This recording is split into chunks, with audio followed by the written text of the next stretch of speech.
ৰাতিপুৱা 7 বজাৰ পৰা আৰম্ভ হৈছে দ্বিতীয় পৰ্যায়ৰ ভোট গ্ৰহণ। দৰং ওদালগুৰি লোকসভা সমষ্টিত আজি মুঠ 11 জন প্ৰাৰ্থীৰ ভাগ্য নিৰ্ণয় হ'ব। ইতিমধ্যে নৱগঠিত তামুলপুৰ জিলাৰ ঔবাৰী সোৱাগপুৰ ভোট কেন্দ্ৰত নিজৰ ভোটাধিকাৰ সাব্যস্ত কৰিলে বিটিআৰৰ প্ৰাক্তন কাৰ্যবাহী সদস্য গণেশ কছাৰীয়ে।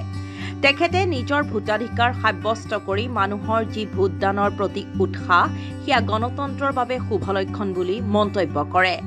আনহাতে জনাদেশ এইবাৰ BPFৰ ফালেই গতি কৰিছে বুলি মন্তব্য কৰে। মুঠ 841টা ভোট কেন্দ্ৰত আজি দৰং ওদালগুৰি লোকসভা সমষ্টিৰ নিৰ্বাচন অনুষ্ঠিত হৈছে।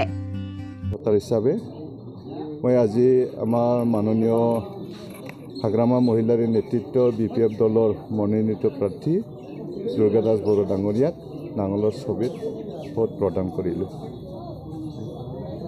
আছে আজিৰ দিনটোত যদি EVM টেম্পাৰিং নহয় অলপ সন্দেহ থাকি যায়। যিবিলাক বিকল হোৱা কথা কেৰালাত আমি দেখিছোঁ, এটা ভোট দিলে BJP তাত 2টা ভোট যায়, এই ধৰণৰ অলপ খেলি মেলি EVMত আছে।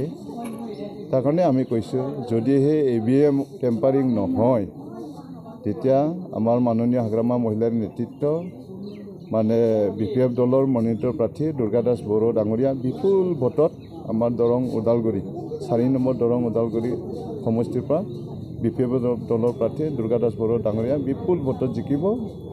আৰু 1 নম্বৰ কোকৰাঝাৰ লোকসভা সমষ্টিটো BPF দলৰ মনোনীত প্ৰাৰ্থী মাননীয় কাম্পা বৰগোহাঞি তেখেতে বিপুল ভোটত জিকিব। ওদালগুৰিৰ পৰা প্ৰেম ৰাজবৰৰ ৰিপৰ্ট, খবৰ লাইভ।